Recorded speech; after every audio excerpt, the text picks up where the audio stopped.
کے نبی صلی اللہ علیہ وسلم کا عمل ہے۔ تو آپ کا عمل طریقہ یہی تھا کہ میت کو ڈالتے ہوئے قبر میں اتارتے ہوئے پاؤں کی طرف سے پہلے، پھر اس کے بعد سر کی طرف سے، یعنی شروع پاؤں کی طرف سے کیا جائے۔ 161 میں قریب ترین عزیز کو میت قبر میں اتارنی چاہیے۔ ہاں جی، پہلے یہ مسئلہ گزر چکا ہے کہ جو میت کا قریبی ہے، ماں فوت ہوا ہے، فرض کرو بیٹا پاس ہے تو بیٹا اس کی قبر اس کو میت کو اتارے، ماں فوت ہوئی ہے تو بیٹا پاس ہے، بیٹا ماں کو قبر میں اتارے، یا بھائی ہو، خامد ہو، باپ ہو، دادا، کوئی بھی ہو، یہ اس کے قریبی لوگ ہیں، ان کا زیادہ حق ہے میت کو قبر میں اتارنے کا۔ خامد اپنی بیوی کو میت کو قبر میں اتار سکتا ہے، خامد بیوی کو اتار سکتا ہے، ہاں اتار سکتا ہے۔ کیوں؟ کیونکہ وہ خامد تھا اس کو غسل بھی دے سکتا ہے۔ ہم نے پہلے پڑھا ہے کہ خامد بیوی کو غسل دے سکتا ہے، اس کو قبر میں اتار سکتا ہے۔ لیکن کیا دوسرے لوگ بھی کسی عورت کی میت کو دوسرے لوگ بھی قبر میں اتار سکتے ہیں؟ کیا خیال ہے؟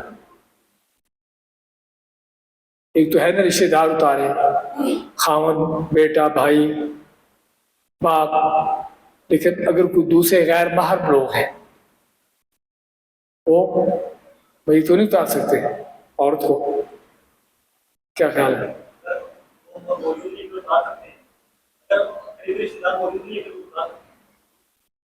دلیل اس کی ابھی دلیل دینی ہوئی ایسے پڑھیں گے نہ ملی تو پھر ہاں، اگر نہ ملی تو پھر بھی دلیل ہم آپ کو سناتے ہیں۔ اور دلیل یہ ہے کہ کوئی غیر محرم بھی قبر میں میت کو اتار سکتا ہے۔ یہاں پر نہیں لکھی ہوئی، کتاب میں نہیں ہے۔ دلیل یہ ہے کہ نبی صلی اللہ علیہ وسلم کی بیٹی فوت ہوئی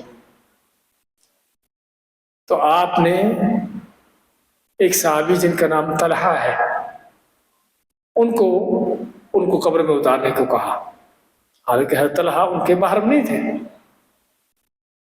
اس سے معلوم ہوا کہ عورت کو غیر محرم بھی قبر میں اتار سکتا ہے، لیکن کوئی شک نہیں کہ کوئی محرم ہو، اس کا قریبی ہو تو زیادہ بہتر ہے۔ زیادہ بہتر یہ ہے کہ اس کا کوئی قریبی اتارے، لیکن اگر کوئی دوسرا بھی شخص ہو، فرض کرو بعض اوقات باڈی بھاری ہے، یا ویسے بھی عموماً ایک ہی آدمی باڈی کو کنٹرول نہیں کر سکتا، 2 آدمی چاہیے ہوتے، تو یعنی مرنے والے کا بیٹا ہے فرض کرو، یا اس کے ایک محرم ہے، اب دوسرے آدمی کی ضرورت ہے تو ہم کہیں گے نہیں دوسرا آدمی کے پاس ہاتھ ہی لگائے گا، ایسی بات ہے۔ تو غیر محرم بھی میت کو قبر میں اتار سکتا ہے۔ اچھا، میت کو قبر میں اتارتے ہوئے ایک دعا ہے جو پڑھی جا سکتی ہے، پڑھنی چاہیے۔ کیا دعا ہے؟ بسم اللہ وعلی ملت رسول اللہ، اور یا علی سنت رسول اللہ، دونوں طرح سے کہہ سکتے ہیں کہ میت کو قبر میں ڈالتے ہوئے یہ دعا پڑھنا چاہیے، بسم اللہ وعلی ملت رسول اللہ یا علی سنت رسول اللہ، سمجھے نا؟ تو یہ دعا پڑھنا چاہیے میت کو قبر میں اتارتے ہوئے۔ اسی طرح میت کو دفن کرنے کے بعد قبر میں اس کو اب دفن کر دیا، آپ نے اتار دیا لحد میں یا جیسے بھی، اس کو بند کر دیا اوپر سے، اب اوپر مٹی ڈالنی ہے، قبر پر مٹی ڈالنی ہے۔ تو مٹی ڈالنے میں شرکت کرنا سنت ہے، مٹی ڈالنے میں شریک ہوں آپ بھی، سنت ہے کہ مٹی سے اپنے مٹھیاں 3 مٹھیاں ڈال کر بھر کر ڈالنا اللہ کے نبی صلی اللہ علیہ وسلم سے ثابت ہے۔ حضرت ابو ہریرہ کی حدیث ہے کہ نبی صلی اللہ علیہ وسلم نے جنازہ پڑھایا کسی مرنے والے کا، اس کے بعد اس کی قبر پر آئے اور دفن کرتے ہوئے اس کے اوپر 3 مٹھی جو ہے مٹی کی ڈالی۔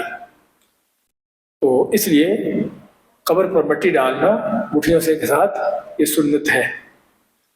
اور اس میں یہ بھی ہے کہ آدمی خود اس کام میں شریک ہو کر اس کو احساس ہو رہا ہے کہ دفن کرنے والے کے حوالے سے اس کے اندر اس بات کا احساس ہونا کہ یہ دنیا سے گیا ہے، میں نے بھی جانا ہے، یہ ساری چیزیں آج کل لوگوں کو دیکھا ہے کہ ایک طرف کھڑے گپ شپ لگا رہے ہوتے ہیں، پرواہ نہیں ہوتی کہ ہم کہاں پر ہیں۔ اس لیے انسان کو چاہیے کہ جنازے میں آیا ہے واقعی اس کے اندر احساس ہو کہ وہ کہاں پر ہے، کس موقع پر ہے، اور اس چیز کو یاد کرے کہ جس طرح یہ فوت ہونے والا ہے، آج گیا ہے، میں بھی جا رہا ہوں، میں نے بھی جانا ہے۔ تو اصل اس جنازے کے پیچھے چلنے کا، قبر تک دفن ہونے تک اس کے ساتھ رہنے کا سارا مقصد یہی ہے کہ آدمی کو، دوسروں کو بھی احساس ہو اس چیز کا، ان کو بھی یہ یادداری ہو اپنی قبر کی۔ اسی طرح 165 میں قبر کی شکل کوہان نما ہونی چاہیے۔ کوہان نما یہ کیا چیز ہے؟ ہاں،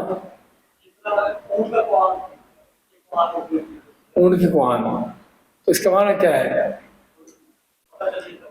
ہاں، یہ قبر جو ہے تھوڑی اونچی ہو، زیادہ نہیں، ان درمیان سے اونچی ہو۔ اس لیے اگلی حدیث میں آ رہا ہے، بلکہ حدیث کے الفاظ ہیں کہ ایک صحابی کہتا ہے کہ میں نے آپ کی قبر دیکھی تو آپ کی قبر جو ہے کوہان نما تھی، کوہان کی شکل کی تھی۔ تو کوہان کو عربی میں سنام کہتے ہیں، سنام۔ تو ان کی آپ کی قبر دیکھی جیسے کہ سنام ہو، مسنم۔ تو اللہ کل حال قبر کو درمیان سے اونچا، سائڈوں سے نیچا، اصل قبر کا طریقہ یہ ہے، لیکن زیادہ اونچی نہ ہو۔ کتنی اونچی ہو؟ اگلے مسئلہ آ رہا ہے 166 166 میں، زمین سے قبر کی اونچائی بالش سے زیادہ نہیں ہونی چاہیے۔ زمین سے قبر کی اونچائی بالش، بالش کیا ہوتی ہے؟ ہاں،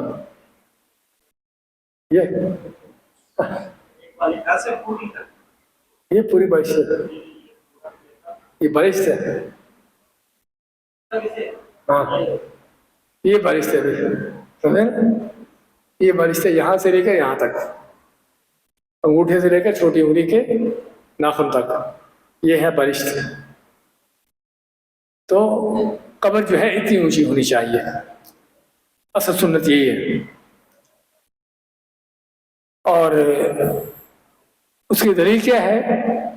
قاسم بن محمد، یہ ابوبکر کے پوتے ہیں، ابوبکر رضی اللہ عنہ ان کے پوتے ہیں، کہتے کہ میں حضرت عائشہ کے پاس آیا اور ان کا کہ اماں جان، ابوبکر پوتے ہوتے عائشہ کے کیا ہوئے؟ بھتیجے، حضرت عائشہ کے بھتیجے تھے۔ تو ان سے کہا کہ اماں جان آپ مجھے اللہ کے نبی صلی اللہ علیہ وسلم اور ان کے ساتھیوں کی قبر دکھاؤ، قبریں دکھاؤ۔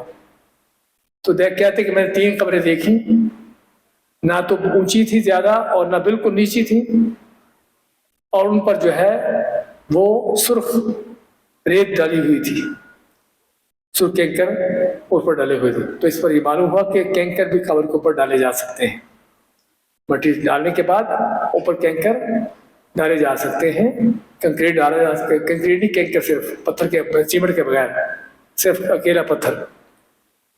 اور یہ کینکر ڈالنے کا مقصد یہ ہے تاکہ مٹی جو ہے وہ مضبوط رہے، جمی رہے۔ تو اور یہ بھی فرماتے ہیں دوسری حدیث میں کہ میں نے قبر دیکھی اور آپ کی قبر جو ہے ایک بالش یا اس کے قریب اتنی اونچی تھی، ایک بالش کے برابر اونچی تھی۔ اور اسی طرح آپ نے حضرت علی کو بھیجا کہ جاؤ، جو بھی تمہیں اونچی قبر نظر آتی ہے اس کو برابر کر دو زمین کے، اور جو بھی تمہیں کوئی تصویر بت نظر آتا ہے اس کو مٹا دو۔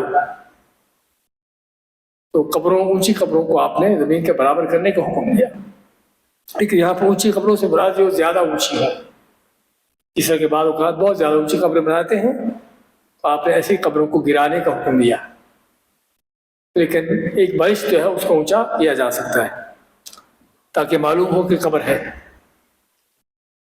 167 میں 167 میں قبر اونچی بنانا یعنی زیادہ اونچی، پکی بنانا یا قبر پر مزار یا کسی قسم کی تعمیر کرنا منع ہے۔ دیکھیے قبروں کے حوالے سے ہم کافی چیزیں پڑھیں گے کہ جس میں اللہ کے نبی صلی اللہ علیہ وسلم نے قبروں کے بارے میں تعلیمات دی ہیں کہ قبریں کیسی ہونی چاہیے۔ تو قبروں کو پکا بنانے سے منع کیا گیا ہے، پکا بنانے سے بنا دینی، سیمنٹ، اینٹیں، کنکریٹ وغیرہ سے، اور قبروں کو زیادہ اونچا کرنے سے منع کیا گیا ہے۔ ایسے ہی قبر پر مزار بنانا، مزار بنانے کے معنی کہ وہاں پر لوگ آئیں بیٹھے، اپنے کوئی دعائیں کرے، کوئی ذبح کرے، کوئی اس طرح کے مزاروں کے اندر جو کچھ ہوتا ہے، تو مزار بنانا کسی طرح کی قبر پر تعمیر کرنا منع ہے۔ اصل یہ ہے کہ جو قبر کی مٹی نکلی ہے وہی مٹی اس کے اوپر ڈالی جائے، سمجھے نا؟ قبر کے حوالے سے یہی ہے کہ جو مٹی قبر کی نکلی ہے گڑھا بناتے ہوئے وہی مٹی جو ہے قبر میں ڈالی جائے۔ ہاں، اس کے اوپر کینکر تھوڑے ڈال سکتے ہیں تاکہ مٹی جمی رہے۔ تو اس لیے قبروں کو اونچا بنانا، پکا بنانا ان چیزوں سے منع کیا گیا ہے۔ اس سے قبروں پر نام لکھنا، مرنے والے کا، فوت ہونے والے کا نام، یہ فلاں کی قبر ہے، یہ منع ہے، سمجھا نا؟ اس کے فوت ہونے کی تاریخ لکھنا، اور بعض اوقات کوئی آیتیں، کوئی شعر لکھ دیتے ہیں، یہ ساری چیزیں غلط ہے۔ آپ نے قبروں پر کسی طرح کی کوئی چیز لکھنے سے منع کیا ہے۔ لیکن قبر کے بارے میں پتہ چلانا کہ قبر کس کی ہے، اس لحاظ سے قبر کا نمبر دیا جا سکتا ہے، قبروں کو نمبر دیے جا سکتے ہیں، جس طرح کہ آپ نے یہاں پر دیکھا ہوگا، تاکہ وہ نمبر دیا ہوگا، ریکارڈ میں لکھا ہوگا کہ فلاں کی قبر ہے، تاکہ بعد میں کسی وقت بھی اس شخص کی قبر اس کی یعنی کہ کسی وجہ سے کھولنے کی ضرورت پڑے تو پتہ ہو کہ وہ کون سی ہے، کیونکہ قبریں دفن ہوتے رہتے، لوگ بڑھتی رہتی ہیں، چند دن کے بعد ہی قبریں دوسری قبروں کے اندر مکس ہو جاتی ہیں، مل جاتی ہیں۔ اس لیے ہم کو اور کام تو نہیں کرنے کی اجازت کہ وہاں پر کوئی تعمیر کرے، کوئی یعنی کہ تختیاں لگائیں، کوئی کتبے لگائیں، کوئی ایسا چیز، اس سے تو منع ہے۔ لیکن یہ ہے کہ اس کے اوپر کوئی ایسا پتھر یا کوئی ایسی چیز ہو جس پر صرف نمبر ہو، قبر کا نمبر ہو صرف، جس سے یہاں پر وہ سلیب سی لگاتے ہیں قبر کے شروع اور آخر میں، سر اور پاؤں کی طرف، تو اس پر نمبر لکھ دیا جاتا ہے تاکہ پتہ چلے کہ یہ قبر کس کی ہے۔ تو اس حد تک اس کی اجازت ہے، لیکن اس کے علاوہ نام لکھنے، کچھ شعر و شاعری لکھنے، آیتیں لکھنے، یہ چیزیں غلط ہیں۔ اور اس کی دلیلیں کیا ہیں؟ یہ ساری حدیثیں آگے ان دلیلوں میں آ رہی ہیں۔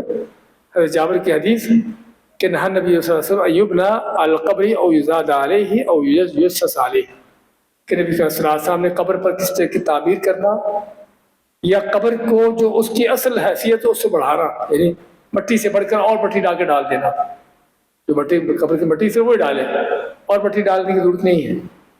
تو اسی طرح ان قبروں کو پکا بنانا، آپ نے اس چیز سے منع کیا ہے۔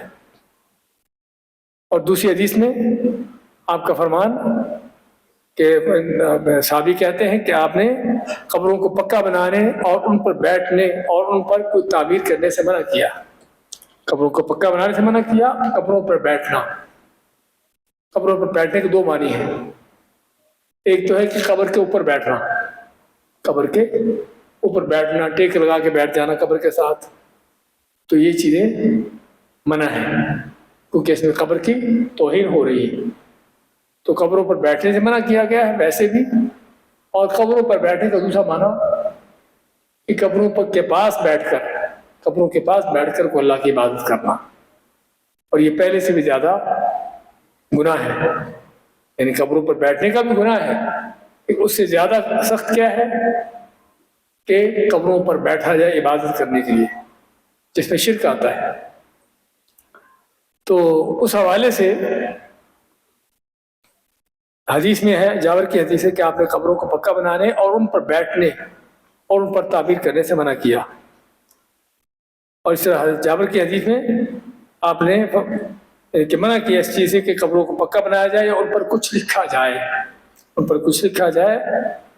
یا ان پر کوئی تعمیر کی جائے، قبروں کے اوپر کوئی عمارت بنائی جائے۔ عمارت بنانے کا معنی چاہے وہ مزار ہو، قبہ ہو، یہ چیزیں انتوتا، اور آپ نے ہمیں منع کیا قبروں کے اوپر چڑھنے سے۔ متایاتی کے معنی کسی چیز پر چڑھنا، کہ قبروں کے اوپر چڑھنے سے منع کیا۔ قبرستان میں آپ کو چلنا ہو تو کیسے چلیں گے؟ قبروں کے درمیان سے، قبر کے اوپر سے نہیں، قبر کے اوپر چلنے سے بیٹھنے سے منع کیا ہے، کیونکہ اس میں قبر کی توہین ہے۔ 169 میں 169 میں دیکھیے صفحہ نمبر 84 پہ، قبر پر علامت کے طور پر پتھر وغیرہ رکھنا درست ہے، یعنی قبر کے اوپر کوئی تعمیر کرنا بنانا یہ چیزیں تو غلط ہیں، لیکن قبر کے اوپر کوئی پتھر ایک سائڈ پہ رکھ دینا، اس کے سر کی طرف پتھر گاڑ دیا، تو کس لیے؟ نشانی کے طور پر، نشانی کے طور پر کہ پتہ چلے کہ کس کی قبر ہے، کیونکہ قبریں جیسی ہوتی ہیں پتہ نہیں کون سی ہے، تو اس لیے قبر کی پہچان کروانے کے لیے کہ کس کی قبر ہے، آپ کو یعنی کہ قبر کی مرنے والے کے سر کی طرف پتھر گاڑ دیں تاکہ پتہ ہو کہ فلاں کی قبر ہے۔ اس کی دلیل ہے، ایک صحابی تھے عثمان ابن مدعون، صحابی کا نام ہے عثمان ابن مدعون، وہ جب فوت ہوئے تو نبی کریم صلی اللہ علیہ وسلم نے ان کو دفن کیا اور ایک پتھر منگوایا صحابہ سے، اور پتھر اس کے سر کی طرف قبر پر گاڑ دیا۔ کیوں گاڑا؟ آپ نے کہ میں یہ اس لیے کیا ہے تاکہ میں اپنے بھائی عثمان کی قبر کو پہچانوں، اور اگر کوئی میرے قریبی فوت ہوتا ہے تو میں ان کو یہاں پر دفن کروں۔ یعنی وہ اللہ کے اتنے نیک بندے تھے، اور نبی صلی اللہ علیہ وسلم کو ان سے اس قدر محبت تھی کہ آپ چاہتے تھے کہ اگر آپ کے کوئی گھر والوں میں سے کوئی آپ کے رشتہ داروں میں سے فوت ہو تو اس کو بھی اسی کی قبر کے پاس دفن کیا جائے۔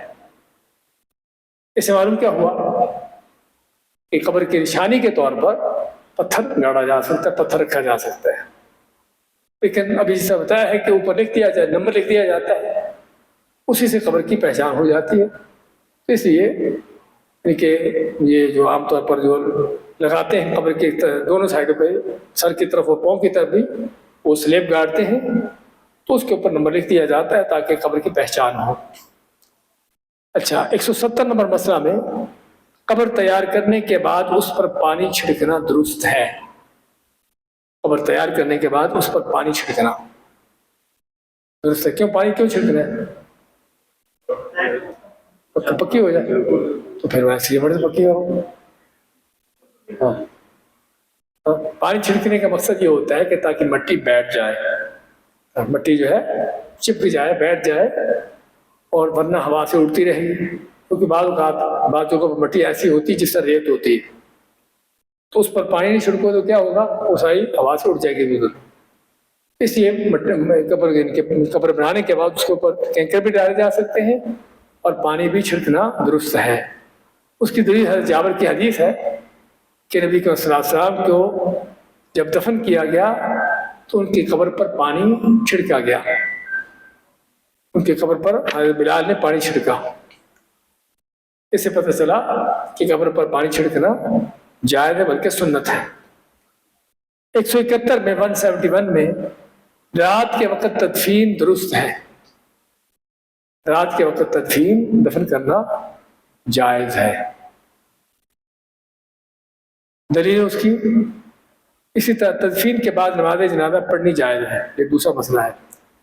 اس کی دلیل ہے کہ نبی صلی اللہ علیہ وسلم نے ایک آدمی کا جنازہ پڑھا اس کی قبر پر، اس کے بعد کہ جب اس کو رات کو دفن کر دیا گیا تھا، اور یہ وہی شخص ہے کہ جس کے بارے میں آتا ہے کہ مسجد کی صفائی کرتا تھا، اور دوسری بات میں آتا ہے کہ عورت تھی جو مسجد کی صفائی کرتی ہے، کہ بعض حدیثوں میں مرد کا ذکر آتا ہے، حالانکہ ان کے مرد بھی ہو، دوسرا واقعہ ہو، تو اس کو رات ہی دفن کر دیا گیا تھا۔ تو آپ نے اس کی قبر کے بارے پوچھا کہاں پر ہے، آپ کو بتائے گی، تو آپ نے اس کی قبر پر جنازہ پڑھا۔ یہاں پر دو مسئلے ہم کو معلوم ہوئے، ایک تو ہے کہ رات کے وقت بھی میت کو دفن کیا جا سکتا ہے، رات کے وقت بھی جنازہ پڑھا جا سکتا اور دفن کی جا سکتی میت، اور دوسرا مسئلہ یہ معلوم ہوا کہ کسی قبر پر بھی جنازہ پڑھا جا سکتا، اور ہم پچھلے درس میں ذکر کیا تھا، میرا خیال کیا تھا کہ قبر پر جنازہ کب پڑھنا ہے۔ بات تو کہتے ہیں کہ جب قبر تازہ ہے، چند دن کی ہے صرف، لیکن جو صحیح ہے وہ یہ ہے کہ چاہے قبر پرانی بھی ہو چکی ہو لیکن اتنی پرانی نہ ہو کہ جس میں اس کی باڈی ہی ختم ہو چکی ہو، جب تک اس کے اندر باڈی ہونے کا امکان ہے تو ایسی قبر پر جنازہ پڑھا جا سکتا ہے، کیونکہ باڈی اگر نہیں رہی تو آپ کو مٹی پر جنازہ پڑیں گے، کس پہ جنازہ پڑھ رہے ہیں؟ اس لیے باڈی جب تک باقی ہے، باقی ہونے کا امکان ہوگا، اس وقت تک اس پر جنازہ پڑھا جا سکتا ہے۔ اچھا جی، اس کے بعد سوال انشاءاللہ آخر میں رکھیے، یاد رکھیے سوال کو۔ 173 میں 3 اوقات میں نماز جنازہ پڑھنا اور میت دفن کرنا منع ہے۔ 3 وقتوں میں نماز جنازہ پڑھنے سے اور میت کو دفن کرنے سے منع کیا گیا ہے۔ وہ 3 وقت کون سے ہیں؟ ہاں جی، جب سورج نہیں، نماز کے یہ نماز کا نہیں، یہ الگ ہے، غور کیجیے۔ نماز کے منع ہونے کے اوقات الگ ہیں اور جنازہ اور میت کو دفن کرنے کے منع ہونے کے اوقات الگ ہیں۔ کیسے الگ ہیں؟ کہ آپ جب فجر کی نماز پڑھ لیتے ہو، فجر کی نماز پڑھنے سے لے کر جب تک سورج طلوع ہو کر اوپر نہیں اٹھاتا، اس وقت تک کوئی نفل پڑھنا منع ہے۔ اسی طرح عصر کی نماز پڑھنے سے لے کر جب تک سورج غروب نہیں ہو جاتا، اس سارے وقت میں نفل نماز پڑھنا منع ہے۔ لیکن جنازے اور دفن کے حوالے سے ایسا نہیں ہے۔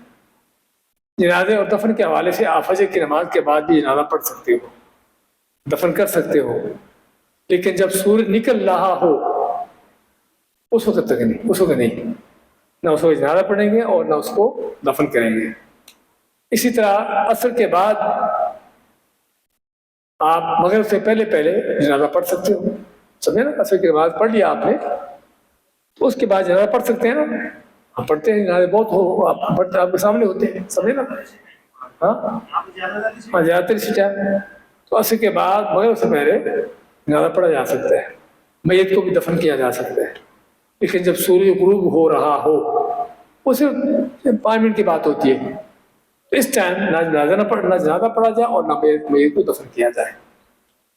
تو اس لیے میں چاہتا ہوں اس چیز کو سمجھے ذرا کہ نفل نماز پڑھنے کا وقت لمبا ہے۔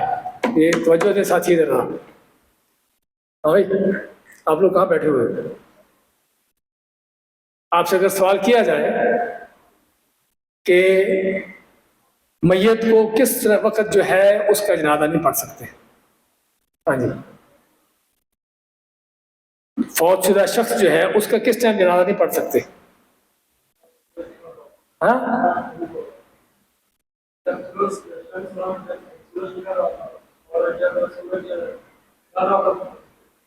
اور فجر کے بعد پڑھ سکتے ہیں، فجر کی نماز کے بعد ہاں پڑھ سکتے ہیں۔ کیا دلیل ہے؟ ہمارے سامنے جو حدیث ہے کہ آپ نے صرف سورج نکلتے ہوئے اور صرف سورج غروب ہوتے ہوئے منع کیا ہے، لیکن اس سے پہلے اور اس کے بعد آپ جنازہ پڑھ سکتے ہو، میت کو دفن بھی کر سکتے ہو، سمجھے نا؟ اس کی دلیل آپ کے سامنے حضرت عقبہ بن عامر کی حدیث ہے کہ آپ نے 3 اوقات میں میت کو دفن کرنے سے منع کیا۔ آپ نے 2 تو بتا دی، تیسرا کون سا ہے؟ ہاں، جب سورج سر پہ ہو، پہلا جب سورج تو نکل رہا ہو، دوسرا جب سورج سر پہ ہو، اور تیسرا جب سورج غروب ہو رہا ہو۔ تو ان 3 اوقات میں آپ نے جنازہ پڑھنے سے اور میت کو دفن کرنے سے منع کیا، لیکن اس سے پہلے اور بعد میں کر سکتے ہیں۔ بارک اللہ فیکم۔ اچھا، 174 میں تدفین کے دوران کسی عالم دین کو لوگوں کے درمیان بیٹھ کر فکر آخرت کی تلقین کرنی چاہیے۔ ذرا غور سے مسئلے کو سنیے۔ دفن کرنے سے پہلے اگر قبر کھودی جا رہی ہے، تب قبر تیار نہیں ہوئی، لوگ انتظار میں بیٹھے ہوئے ہیں، یا جنازہ پڑھنے کے لوگ اکٹھے ہوئے ہیں، جمع ہو رہے ہیں لوگ ابھی تک، تو اس طرح کے وقت میں جب لوگ جمع ہیں تو آپ کو جائز ہے کہ آدمی وہاں پر لوگوں کو وعظ و نصیحت کرے۔ اس کی دلیل یہاں پر دی ہے، حضرت براء بن عازب کی حدیث ہے کہ نبی کریم صلی اللہ علیہ وسلم ایک جنازے کے لیے آئے اور ابھی تک قبر تیار نہیں ہوئی تھی، ابھی قبر کھودی جا رہی تھی، تو آپ بیٹھ گئے اور صحابہ بھی آپ کے آس پاس بیٹھ گئے۔ اس میں آپ نے 3 بار کہا استعیذوا باللہ من عذاب القبر، کہ قبر کے عذاب سے اللہ کی پناہ لو، سمجھے، اللہ کی پناہ لو قبر کے عذاب سے۔ تو اور بلکہ ایک لمبی حدیث آتی ہے کہ جس میں آپ نے ایک مومن کا، ایک کافر کا دنیا سے جانے کا سارا منظر بیان کیا ہے اسی وقت کہ جب لوگ بیٹھے ہوئے تھے۔ تو ایک وقت ہوتا ہے، اچھا وقت ہوتا ہے لوگوں کو وعظ و نصیحت کرنے کا، لیکن یہ باقاعدہ نہ سمجھے کہ جب بھی کوئی جنازہ ہو لازمی وعظ و نصیحت کی جائے، جب بھی دفن کریں تو لازمی لوگوں کو وعظ و نصیحت کی جائے۔ ہاں یہ کبھی کبھار ہو جائے تو جائز ہے، کیونکہ نبی اکرم صلی اللہ علیہ وسلم نے بہت سے جنازے پڑھائے، بہت سے لوگوں کو دفن کیا، لیکن صرف آپ سے ایک دو موقعوں پر ملتا ہے کہ آپ نے وعظ و نصیحت کی ہے، زیادہ نہیں۔ اس سے معلوم کیا ہوا کہ یہ نہیں کہ جس ہر جنازے پر ہی اور ہر دفن پر ہی یہ وعظ و نصیحت کرنا ہے، بلکہ کبھی کبھار کسی موقع پر۔ تو جس طرح کہ برات اعظم کی حدیث میں آپ نے ذکر کیا ہے، تدفین کے بعد 175 میں دفن کرنے کے بعد میت سے سوال جواب کیے جاتے ہیں، دفن کرنے کے بعد میت سے سوال جواب کیے جاتے ہیں۔ کیا سوال ہوتے ہیں؟ ہاں جی سنتے رہتے ہیں نا، یاد کرنے کی ضرورت ہے، کیا خیال ہے؟ ہاں پوچھے تو جائیں گے، سوال تو یاد کرنے چاہیے، لیکن یہ سوال یاد ہونے چاہیے، ویسے تو پتہ ہونا چاہیے، لیکن یہ سوال صرف یاد کرنے سے یاد نہیں ہوتے۔ کس سے یاد ہوتے ہیں؟ عمل کرنے سے، سمجھے نا۔ سوال کیا ہے؟ من ربک، کہ تیرا رب کون ہے؟ تو جس نے اپنے رب سے تعلق جوڑا ہوا تھا نا، اس کو یاد رہے گا کہ میرا رب کون تھا۔ جس کا رب کے ساتھ واقعی تعلق تھا، ہمیشہ رب کو یاد رکھتا تھا، اس کے حکم پر چلتا تھا، اس کا ڈر خوف دل میں تھا، اس کو یاد رہے گا کہ میرا رب کون ہے۔ اور جس کا تعلق رب کے ساتھ نہیں تھا، دنیا کے عیاشی و بدماشیوں میں تھا، اس کو یاد نہیں رہے گا کہ میرا رب کون ہے، چاہے کلمہ پڑھتا ہو۔ اس لیے حدیث میں ہے کہ اگر نیک آدمی فوت ہوتا ہے تو اس کی قبر پر بھی آتے ہیں، دو فرشتے آتے ہیں منکر نکیر کے نام سے جن کو کہا جاتا ہے، اور اس سے سوال کرتے ہیں کہ تو اس شخص کے بارے میں کیا کہتا ہے کہ جو تمہاری پر رسول بن کر آیا تھا؟ تو کہتے ہیں کہ وہ اللہ کے بندے ہیں، اللہ کے رسول ہیں، اور میں گواہی دیتا ہوں کہ اللہ تعالیٰ کے سوا کوئی عبادت کے لائق نہیں اور محمد صلی اللہ علیہ وسلم اللہ کے رسول ہیں۔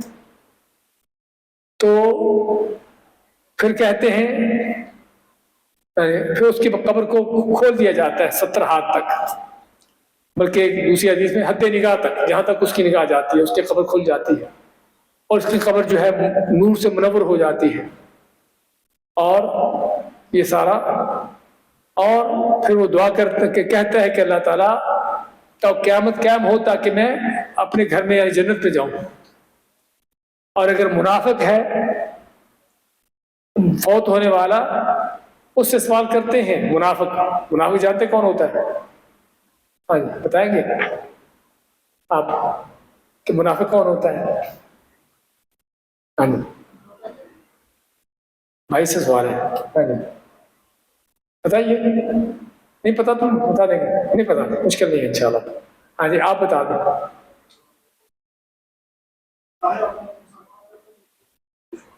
ہاں جی اوپر سے اسلام کا ظاہر کرتا ہے، کلمہ پڑھتا ہے، لیکن اندر سے کیا ہے کہ مسلمان نہیں ہے، اندر سے منکر اسلام کا دشمن ویسے ہی، یا کمزور ہے بہت اس کا ایمان۔ تو اس طرح کا منافق جو ہے جب اس سے پوچھتے ہیں فرشتے، آگے سے کہتا ہے لا ادری، مجھے نہیں پتا۔ لا ادری کے معنی مجھے نہیں پتا، بلکہ یہ بھی کہتا ہے کہ میں لوگوں کو کہتے ہوئے سنا تھا تو میں بھی کہتا تھا، لوگوں کو کہتے ہوئے سنتا تھا کہ اللہ تعالیٰ رب ہے، محمد صلی اللہ علیہ وسلم نبی ہے، ہاں جی دین اسلام ہے، میں بھی کہتا تھا۔ اس کا معنی کیا ہوا کہ اس کو پتا ہے، لیکن یہاں پر اس کو یاد نہیں رہے گا، یاد نہیں رہے گا کہ میرا رب کون ہے، میرا نبی کون تھا۔ اس لیے یہ سوال جو ہے رٹا لگانے سے عادی ہوتے ہیں، یہ سوال رٹا لگانے سے عادی ہوتے ہیں۔ یہ سوال کیسے یاد ہوتے ہیں؟ ان سوالوں کو یاد کرنے کے لیے عمل کی ضرورت ہے۔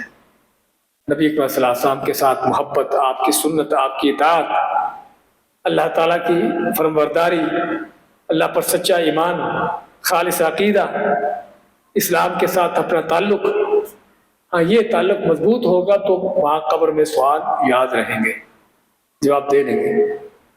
اور جس کا تعلق مضبوط نہیں تھا یا ویسے ہی کافر تھا، وہ کہے کہ میں تو جانتا ہی نہیں۔ اس لیے یہ سوالات ہوتے ہیں قبر میں میت کو دفن کرنے کے بعد۔ اور اگلی حدیث میں اس طرح سے ہے، لیکن یہاں پر ہمیں جو کرنے کا کام ہے 176 میں دیکھیے، اس میں کیا ہے؟ میت دفنانے کے بعد قبر پر کھڑے ہو کر میت کے لیے سوال و جواب میں ثابت قدم رہنے کی دعا کرنی چاہیے۔ کیا ہے؟ میت سے جو سوال ہوں گے وہ تو اس سے ہوں گے، لیکن ہم جو جنازہ پڑھنے والے ہمیں کیا کرنا ہے؟ ایک تو جنازے میں ہم نے اس کے لیے دعا کی، اور دوسری دعا یہاں پر کرنی ہے میت کو دفن کرنے کے بعد، کہ جب قبر کی مٹی برابر ہو جاتی ہے نا، اسی وقت فرشتے آ جاتے ہیں اس سے سوال جواب کرنے کے لیے۔ آپ مانتے کہ اس وقت اپنے بھائی کے لیے ثابت قدمی کی دعا کرو، یعنی فوت ہونے والا ہے اس کے لیے اس موقع پر ثابت قدمی کی دعا کرو، کیونکہ اس وقت اس سے سوال ہوگا۔ تو ثابت قدمی دعا کرتے کیا کہیں گے؟ اللہم اغفر لہ، اللہم ثبتہ، سمجھے؟ اللہم اغفر لہ، اللہم ثبتہ، کہ اللہ تعالیٰ اس کو بخش دے اور اس کو ثابت قدمی عطا کر۔ ثابت قدمی کا معنی کہ تاکہ سوالوں کے صحیح جواب دے سکے۔ اچھا، ہمارے بعد مولوی کہتے ہیں کہ آپ مرنے والے کو سوالوں کے جواب سکھاؤ۔ کیا کہتے ہیں؟ مرنے والے کو سوالوں کے جواب سکھاؤ۔ کیسے سکھاؤ؟ کہ قبر پر کھڑے ہو جاؤ اور اس کو مخاطب کر کے کہو بھی تم سے پوچھا جائے گا کہ من ربک۔ جب تم سے پوچھا جائے من ربک تو ان کو کہنا کہ ربی اللہ۔ جب تم سے پوچھا جائے من رسولک من نبیک تو ان کو کہنا نبی محمد صلی اللہ علیہ وسلم۔ جب پوچھا جائے کہ ما دینک، تیرا دین کیا ہے، تو کہے کہ میت کو کہو کہ اس کو کہے جواب دے دین الاسلام۔ کیا خیال ہے؟ چیٹنگ کروانی ہے؟ تو چیٹنگ یہاں نہیں چلتی بھی۔ ہمارے بے ایمان مولوی مردوں کو بھی چیٹنگ کرواتے ہیں۔ میں بی اے کے بیچلر کے امتحان دے رہا تھا پاکستان میں، آپ کو پتا وہاں پر اس طرح کے کام چلتے ہیں۔ تو بعض اسٹوڈنٹ جو ہے وہ پیپر جلدی سے پتہ حل کیا نہیں کیا، جلدی سے نکل گئے پیپر دے کے۔ اب کوشچن پیپر ان کے پاس تھا، تو ایگزامینیشن ہال کے باہر جا کر، گلی میں جا کر وہ اونچی آواز سے پہلا سوال اس کا جواب یہ ہے، سمجھے؟ دوسرا سوال اس کا جواب یہ ہے۔ تو جس طرح یہ چیٹنگ دنیا میں کرواتے ہیں، یہ مولوی مردوں کو بھی چیٹنگ کرواتے ہیں۔ اس لیے چیٹنگ کروانے کی اجازت نہیں ہے، نہ ضرورت ہے، نہ چیٹنگ ہوتی وہاں پر۔ جو کام کرنے والا وہ کیا ہے؟ اس کے لیے دعا ہے، کیونکہ اللہ تعالیٰ ہے کہ اس وقت بندے کو ثابت قدمی دے۔ اس سے پہلے حدیث میں آپ پڑھ رہے ہیں ثبت اللہ الذین آمنوا بالقول الثابت فی الحیات الدنیا وفی الآخرہ، کہ اللہ تعالیٰ ایمان والوں کو سچی بات، صحیح بات کہنے پر ثابت قدم رکھتا ہے، دنیا کے اندر بھی اور آخرت میں۔ دنیا کے اندر یعنی کلمہ حق کہتے ہیں، کلمہ لا الہ الا اللہ پر جب رہتے ہیں، اور مرنے کے بعد بھی فرشتوں کو جواب دیتے ہوئے بھی وہ صحیح بات، صحیح جواب دیتے ہیں۔ ابھی انشاءاللہ درس ختم ہو رہا ہے، بس انشاءاللہ سوال جواب سکتے ہیں آپ۔ تو کہنے کا مقصد یہ ہے کہ ہمارا کام جو کرنے کا ہے اس کے لیے دعا ہے۔ اللہم اغفر لہ، اللہم ثبتہ۔ کب دعا کریں گے؟ کہ جب قبر کی مٹی برابر ہو گئی، پانی چھڑک دیا گیا، قبر تیار ہو گئی، اس کے ساتھ ہی اس سے سوال جواب ہونا شروع ہو جاتے ہیں، اور ہمیں اس وقت چاہیے کہ اس کے لیے دعا کریں. تو ہمیں دعا کرنے کا حکم ہے، چیٹنگ کروانے کی اجازت نہیں. بارک اللہ فیک. ہاں جی. اصل تو 3 سوال ہی ہیں، لیکن اس میں روایتیں مختلف آتی ہیں، یعنی کہ الفاظ مختلف آتے ہیں. 3 سوال ہیں، اللہ کے بارے میں اور نبی صلی اللہ علیہ وسلم کے بارے میں اور اسلام دین کے بارے میں، سمجھے نا. لیکن بعض روایتوں میں یہ آتا ہے من ربک ما دینک، اس طرح سے. اور بعض دوسری روایتوں میں جس طرح کہ آپ کے سامنے حدیث دی گئی ہے کہ اس سے پوچھا جاتا ہے کہ یہ آدمی جو تمہارے پاس آیا تھا، یعنی آپ صلی اللہ علیہ وسلم، اس کے بارے میں تم کیا کہتے ہو؟ اس طرح کا سوال آتا ہے. ہاں اس میں نہیں ہے، یہ دوسری روایت ہے، یہ دوسری روایت ہے، لیکن وہ روایت وہ بھی صحیح روایت ہے، من ربک ما دینک، کہ وہ بھی صحیح روایت ہے. اس لیے بعض روایتوں میں فرق آتا ہے. کسی روایت میں من ربک کا لفظ آتا ہے اور کہیں پر یہ آتا ہے کہ جس طرح یہاں پر کہ آپ صلی اللہ علیہ وسلم کے بارے میں تم کیا کہتے ہو، اس طرح کی چیز.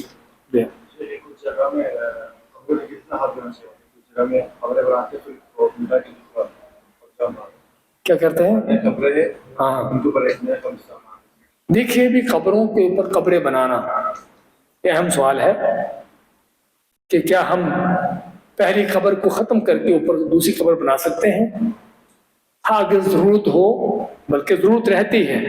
آج کل جگہ تھوڑی ہوتی ہے شہروں کے اندر خاص طور پہ، تو پھر کیا کرتے ہیں کہ جو پرانی قبریں ہوتی ہیں، جو 40-50 سال پہلے کے فوت ہو چکے، بہت دیر پہلے کے، ان کی قبروں کو برابر کر کے انہی کے اوپر دوبارہ قبریں کھود دی جاتی ہیں. سمجھے نا؟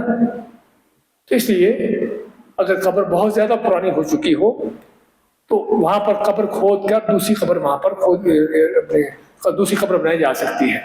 ہاں اگر ہڈیاں وغیرہ نکلیں گی، ساری بات نکل سکتی ہیں ہڈیاں، ان کو اسی قبر میں ایک طرف کر کے دفن کر دیا جائے.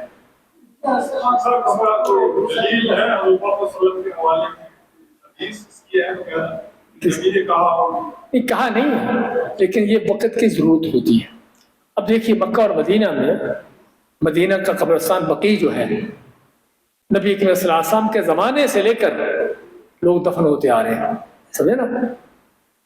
اب تک لاکھوں نہیں بلکہ ملینوں کی تعداد میں وہاں پر لوگ دفن ہوئے ہیں. تو کیا خیال ہے وہ اس قبرستان میں جگہ ہے اتنی؟ اس لیے اس کی ضرورت ہوتی ہے. اس طرح مکہ کے قبرستان بھی ہے، اور عموماً شہروں کے قبرستانوں کا یہی حالت ہے. اس لیے یہ ضرورت ہے، اس ضرورت کے تحت جو ہے قبرستان جو ہے پہلی قبروں کے اوپر دوسری قبریں بنائی جا سکتی ہیں. لیکن جس سے آپ سوال کر رہے تھے کہ کتنی دیر کے بعد، ہاں دیر جس طرح بتایا کہ 30-40 سال تقریباً اتنا عرصہ، یقینی طور پر اس میں وہ جو ہے وہ باڈی ختم ہو چکی ہوتی ہے، مٹی بن چکی ہوتی ہے، یقینی طور پر، عام طور پر. اگرچہ بعض اوقات اللہ تعالیٰ کسی باڈی کو محفوظ رکھتا ہے، سمجھے نا، باڈی محفوظ بھی رہتی ہے. اس لیے قبروں کو کھودنے والے جو ہیں ان کو چاہیے کہ مٹی کھودتے ہوئے احتیاط سے کھودیں، کہ تاکہ نیچے اگر کوئی یعنی کہ باڈی باقی ہے تو تاکہ اس کو کوئی تکلیف نہ پہنچے. شیخ صاحب، یہ پاکستان میں ماشاءاللہ بازار والے لوگ ہیں، وہ ان کو یہ بات کہیں تو وہ تنقید بھی کرتے ہیں، جو لوگ اس چیز کو ان کا یہ بھی کہتے ہیں کہ کیا ہمارے نبی کا مزار نہیں بنا ہوا، ہمارا کیوں نہیں بن سکتا؟ نبی کا مزار بنایا کس نے ہے؟ ان سے یہ پوچھو کہ اللہ کے نبی صلی اللہ علیہ وسلم کا مزار کس نے بنایا ہے.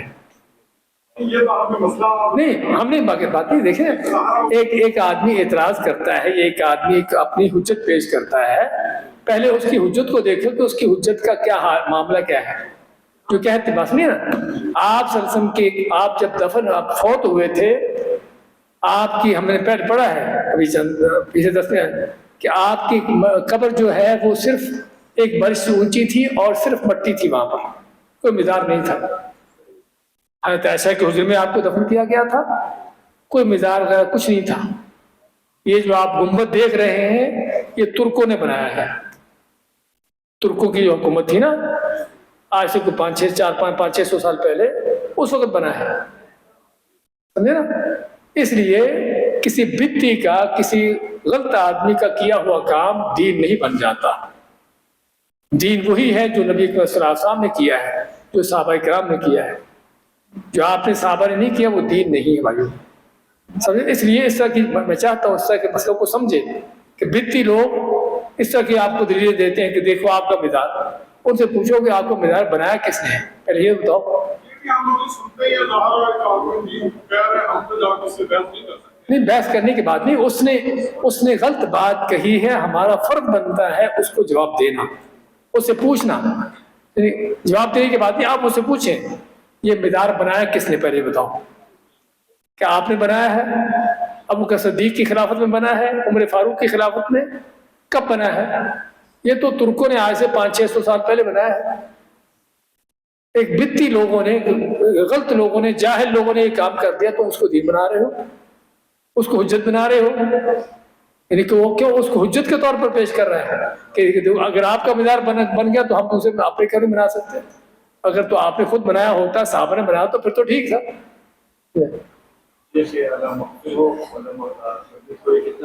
کیا چیز؟ ہاں، بار بار دعا کرتے ہیں، 3 بار کر لیں، زیادہ کر لیں۔ اشفاق بھائی، ہاں جی، جو خبر ہے اس کو دوبارہ تعمیر کر سکتے ہیں؟ دوبارہ تعمیر، ہاں، قبر کو دوبارہ تعمیر کرنے سے یعنی اس کی قبر کی اصلاح کرنا، قبر کو ٹھیک کرنا، یہ کہیے۔ تو قبر اگر فرض کرو بعض اوقات کیا ہے، بارش کی وجہ سے قبر بیٹھ گئی، بیٹھنے کا معنی ساری مٹی اندر چلی گئی، یا بارش کے پانی سے، سیلاب سے قبر بہہ گئی، اوپر سے پانی ساری مٹی بہہ گئی، تو اس حالت میں اس کے اوپر مٹی ڈالی جا سکتی ہے کہ تاکہ قبر باقی رہے، قبر کی پہچان نشانی باقی رہے، سمجھے نا؟ یہ اس حالت میں صرف، ورنہ اگر قبر کھڑی ہے باقی ہے تو اس کے اوپر کوئی چیز ڈالنے کی اجازت نہیں ہے۔ لیکن اگر قبر بیٹھ گئی، بعض اوقات قبر کی مٹی ساری اندر چلی جاتی ہے اور قبر جو ہے بالکل ہی وہ زمین کے اندر دھنس جاتی جیسے، اور بعض اوقات پانی کے ساتھ بہہ جاتی ہے، حتیٰ کہ قبر کا نشان مٹ جاتا ہے، تو پھر اس کے اوپر مٹی ڈالی جا سکتی تاکہ پتہ چلے کہ یہاں پر قبر ہے۔ میں سوالات اور خواتین کی طرف سے دوسرا سوال یہ ہے کہ اکثر دیکھنے میں آتا ہے کہ لوگ قبر کی جب زیارت کرتے ہیں تو اس کو پانی میں بھی لگاتے ہیں، تو کیا ایسا نہیں، پانی صرف جب دفن کرنا ہے تو اس وقت پانی ڈالنا ہے، اس کے بعد پانی ڈالنے کی ضرورت نہیں ہے۔ صرف دفن کرتے ہوئے جب قبر بنائی ہے اس وقت صرف پانی ڈالیں، اس کے بعد دوبارہ بار بار پانی ڈالنے کا اس کی ضرورت نہیں ہے۔ تیسرا سوال یہ ہے کہ سرخ کنکر کا حدیث کیا ہے، اس کی وضاحت کر دیں، اور اس کے ساتھ یہ کہ کیا کسی خاص پتھر سے قبر بنا سکتے ہیں؟ قبر تو پکا بنانے تو ہم نے پڑھ چکے ہیں نا، منع ہے، قبر کو پکا بنانا منع ہے، لیکن صرف اوپر کینکر ڈالنے کی اجازت ہے، یعنی صرف کینکر ڈالنا، اگر سرخ ملتے ہیں ٹھیک ہے، نہیں سرخ ملتے تو عام کینکر ڈالنا مشکل ہے، کیونکہ مدینہ میں کیا ہے، مدینہ کے پہاڑوں کو آپ نے دیکھا ہوگا کہ عموماً سرخ ہے، مدینہ کے پہاڑ عموماً سرخ ہے، اس لیے وہ سرخ کینکر وہاں اس لیے تھے، لیکن اگر آپ کے پاس دوسرے کسی اور کلر کے پتھر ہے تو وہ ڈال دیں، مقصد کینکر ڈالنا ہے، مقصد جو ہے قبر کو پکا کرنا، پتھروں سے پتھر ڈالنا نہیں، کینکر چھوٹے ہوتے ہیں، کینکروں کی صرف ایک طے ہو تاکہ مٹی جو ہے اس کے نیچے دب جائے اور بیٹھی رہے اور قبر جو ہے وہ محفوظ رہے۔ قبر کے پاس درخت یا کوئی پودا لگا، ہمارے ہاں یہ بھی ہوتا ہے کہ قبر کے پاس کوئی درخت یا پودا لگاتے ہیں، کس لیے لگاتے ہیں؟ اس کے بارے میں جو آپ نے سنا ہے کہ جب تک یہ سبز رہتا ہے میت کو عذاب نہیں ہے۔ بھئی دیکھیے، اصل میں آپ کو بتاتا ہوں کہ مسئلہ کہاں سے آیا ہے۔ نبی کریم صلی اللہ علیہ وسلم جا رہے تھے 2 قبروں کے پاس سے گزرے، آپ میں کہ ان دونوں قبروں والوں کو عذاب ہو رہا ہے، اور عذاب کی وجہ بھی آپ بیان کے عذاب کیوں ہو رہا ہے۔ پھر آپ نے ایک سبز ٹہنی لی اور دونوں قبروں پر گاڑ دی، دونوں قبروں پر وہ ٹہنی گاڑ دی، اور فرمایا کہ مجھے امید ہے کہ جب تک یہ خشک نہیں ہو جاتی اس وقت تک اللہ تعالیٰ ان سے عذاب جو ہے وہ ٹالا رکھے گا، ہلکا کر دے گا عذاب کو۔ اچھا، اس حدیث کو لے کر بعض لوگ کیا کرتے ہیں کہ قبروں پر درخت اگاتے ہیں، کس لیے کہ یہ درخت جب تک ہے اس کو عذاب نہیں ہوگا، پہلی بات تو یہ ہے کہ تم نے اس کے اوپر عذاب کا جو فیصلہ سنا دیا ہے وہ کہاں سے سنایا ہے؟ تمہیں کہاں سے پتا چلا کہ اس کو عذاب ہو رہا ہے؟ نبی کریم صلی اللہ علیہ وسلم کو تو وحی آ گئی، آپ کو تو وحی سے پتا چلا نا کہ ان کو عذاب ہو رہا ہے، تمہیں کس نے بتایا کہ اس کو عذاب ہو رہا ہے؟ پہلی بات۔ دوسری بات کہ اللہ تعالیٰ نے وحی کے ذریعے آپ کو یہ بھی بتا دیا کہ آپ اس پر یہ ٹہنی گاڑو گے تو میں اس کا عذاب ہلکا رکھوں گا جب تک خشک نہیں ہو جاتی۔ تمہیں یہ کس نے خبر دی ہے کہ تم اس پر درخت اگاؤ گے تو اس کا عذاب نہیں ہوگا؟ یہ سارے علم غیب کے دعوے ہیں، سمجھے نا؟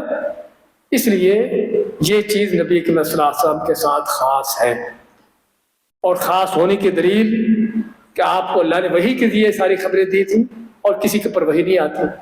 دوسری بات کہ صحابہ نے اس طرح کے کام کیے،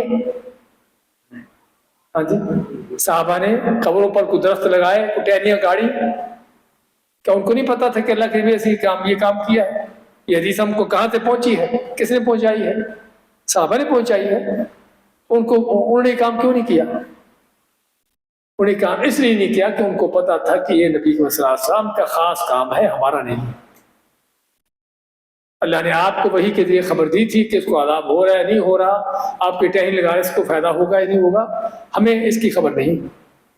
اس لیے اس طرح کے کاموں میں پڑھنے کی اجازت نہیں کہ جو اس کا ہم کو پتہ نہیں۔ اس کا آخری سوال یہ قبر بند کرنے کے بعد وہاں پہ جو لوگ ہوتے ہیں وہ اجتماعی دعا کرتے ہیں۔ ہاں بھی یہ دعا جو ہم نے ابھی کی ہے نا، آپ کو بتائیے اجتماعی نہیں، یہ بھی اچھا سوال آ گیا۔ یہ دعا اپنے اپنے طور پر کرنی ہے۔ آپ نے جو فرمایا ہے کہ جب دفن کر دیا تک قبر برابر ہو جاتی ہے، اب اس کے لیے ثابت قدمی کی دعا کرو۔ کہ دعا کیسے کرنی ہے؟ اکیلے اکیلے اپنے اپنے طور پر، اجتماعی یعنی سبھی مل کر دعا کریں۔ ایک آدمی دعا کرائے تو پیچھے آمین کہیں، یہ بدعت ہے، یہ صحیح سنت نہیں ہے۔ سنت یہ ہے کہ ہر آدمی اپنے اپنے طور پر اس کے لیے دعا کرے۔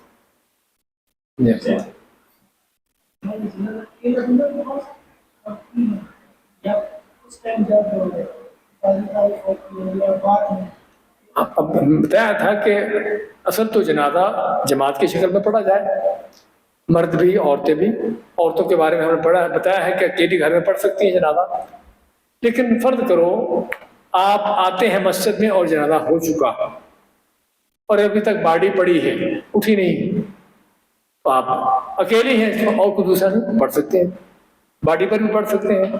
اچھا، باڈی اٹھا لی گئی، قبرستان لے گئے، اب قبر میں دفن کرنے کے بعد آپ اکیلے بھی ہیں تب بھی پڑھ سکتے ہیں، اور بھی اگر لوگ مل جاتے ہیں جنہوں نے ابھی تک جنازہ نہیں پڑھا تو آپ ان کے ساتھ مل کر جماعت بھی کروا سکتے ہیں، سمجھے؟ قبر پر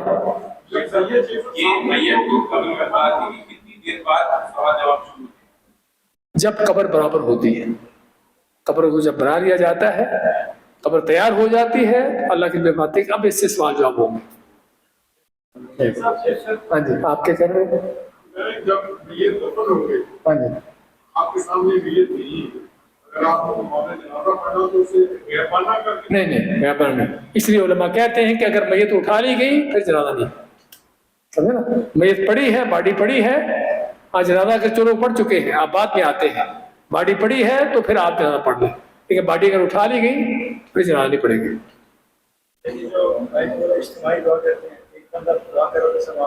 ہاں جی، آپ اپنے طور پر کریے، نہیں ہاتھ اٹھانے کی ضرورت نہیں، ہاتھ اٹھانے کی ضرورت نہیں ہے نا، اس کے ساتھ آمین کہیے، کیونکہ وہ کام سنت کے خلاف ہے، اجتماعی دعا کرنا سنت کے خلاف ہے۔ اگر کوئی لوگ کر رہے ہیں تو کرتے رہیں، آپ ویسے چاہیے ان کو روکنا، لیکن آپ اپنے طور پر دعا کریے۔ غائبانہ جنازہ ہم نے پہلے پڑھ چکے، بتا چکے ہیں کہ غائبانہ جنازہ کس کا ہوتا ہے؟ کسی خاص شخصیت کا، جس کی اسلام کے لیے کوئی بڑی خدمات ہو، بڑا کارنامے ہو، سمجھے؟ کوئی عالم دین ہو، بہت بڑا کمانڈر ہو، کوئی اس طرح کا شخص ہو، تو اس کا غائبانہ جنازہ پڑھا جا سکتا ہے، ورنہ ہر آدمی کا غائبانہ جنازہ پڑھنا سنت نہیں ہے۔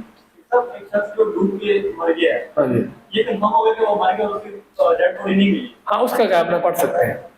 آپ نے اچھا سوال کیا ہے کہ جس آدمی کا جنازہ نہیں پڑھا گیا، جس مرنے والے کا جنازہ نہیں پڑھا گیا، تو اب اس کا کیا کریں گے؟ اس کا پڑھ سکتے ہیں۔ یعنی فرض کرو کہ آدمی کافروں کے کسی ملک میں فوت ہوا، کافروں نے اٹھا کے اس کو دفن کر دیا، اب آپ اس کا غائبانہ جنازہ پڑھ سکتے ہیں۔